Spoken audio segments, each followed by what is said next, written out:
Learn Japanese history. We are your navigators, Taro and Hanako. Welcome. So if you're diving into Japanese history, maybe as a university student joining us from overseas, you're definitely in the right spot today. Yeah, we're going deep into a really pivotal time, the late Meiji era. Absolutely. Think of it like the rule book for Japanese politics was getting a major rewrite. We're looking at how political parties started to emerge and, well, the power struggles that came with that. It's really fascinating, actually. After the Sino-Japanese War, around 1894-95, something pretty unexpected happened. Oh, yeah. What was that? Well, the government, under the Second Edo cabinet, actually started cooperating with the Liberal People's Party, the Juto. The Juto. Weren't they usually pushing for like more popular rights and often opposing the government? Exactly. They were the biggest party in the House of Representatives, and suddenly they're finding common ground with Ito's government. Okay, so hold on.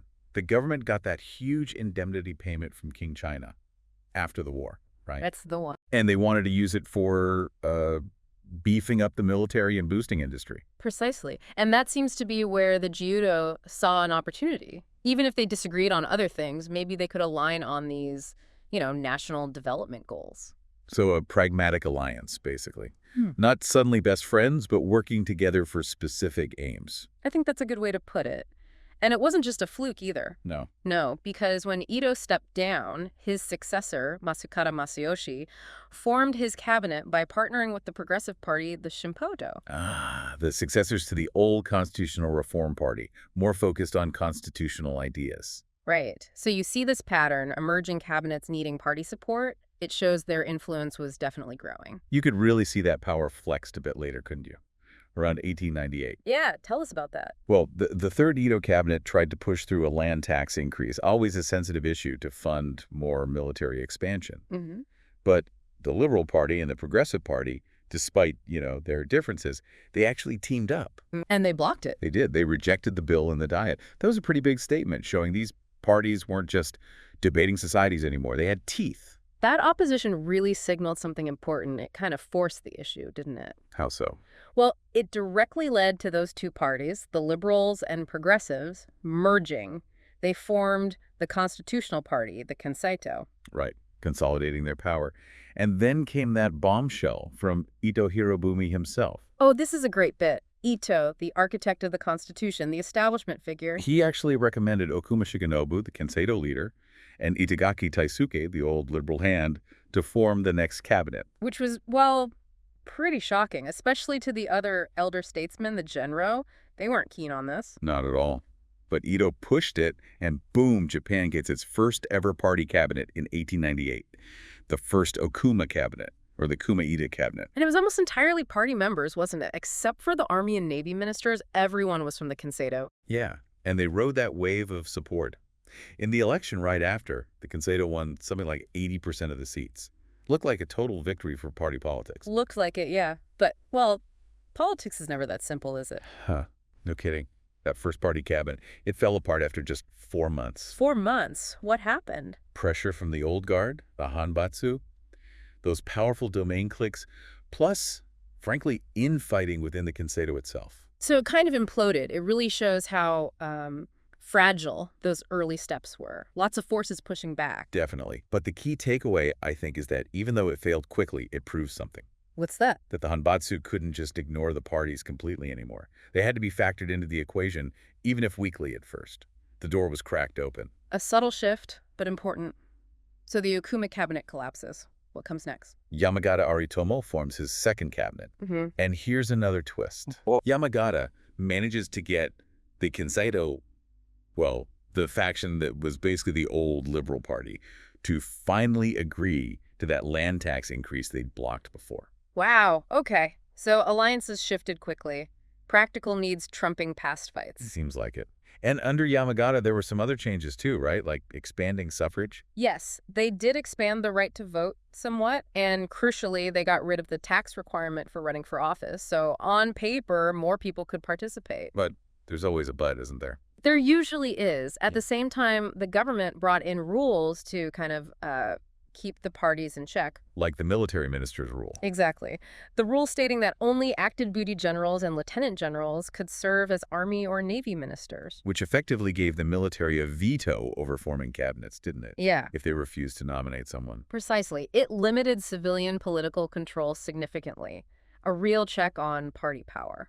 And this is where Ito Hirobumi comes back into the picture, but in a different way. Right. He'd been mulling over starting his own party for a while. And in 1900, he finally does it.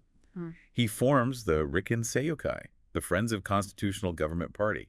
With Ito himself as president, which was a big deal, pulling mostly from that Kinsai-tooled Liberal Party base. That inaugural meeting at the Imperial Hotel in September 1900 must have been quite something.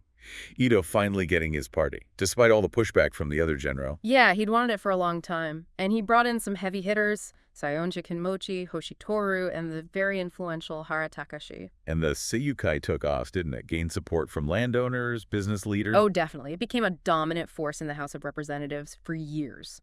Really one of Japan's first major stable representative parties. You have to wonder what specifically drew those landowners and business types to that party. What was the Seiyukai offering them? That's a good question. Yeah. But its formation was absolutely a cornerstone for establishing party politics in Japan. It gave the system more structure. Okay, so we've seen the political maneuvering. Let's shift focus a bit. What about the money? How was the government paying for all this? Good question. Under that second Yamagata cabinet, starting in 98, the land tax went up, like we said. But that wasn't all, was it? No, not at all. They also hiked taxes on things like sake and tobacco, and they increased the price charged by the government's salt monopoly, even tweaked the income tax law. And the taxes kept coming. They did. In 1901, partly because of the Boxer Rebellion in China needing funding, there were more increases. Consumption tax went up, sake tax again, and they introduced new taxes on beer and sugar. Beer and sugar, huh? Starting to hit everyday consumption more broadly. Seems like it. And the big driver behind a lot of this was military spending, preparing for potential conflict, especially with Russia. Right. That figure is stark military costs consistently over 35% of the budget from the Sino-Japanese War onwards. Hugely significant. But what's really interesting is how the sources of revenue changed. Meaning less reliance on the land tax. Exactly. By 1900, land tax was down to only about 16% of total revenue, maybe 47 million yen out of nearly 300 million. Wow, that's a big drop from the early Meiji days when agriculture paid for almost everything. Huge shift. It moved towards a system of mass taxation, relying much more heavily on indirect taxes on consumption. Which tells you a couple of things, I guess. One, the tax system was getting more sophisticated. Yep.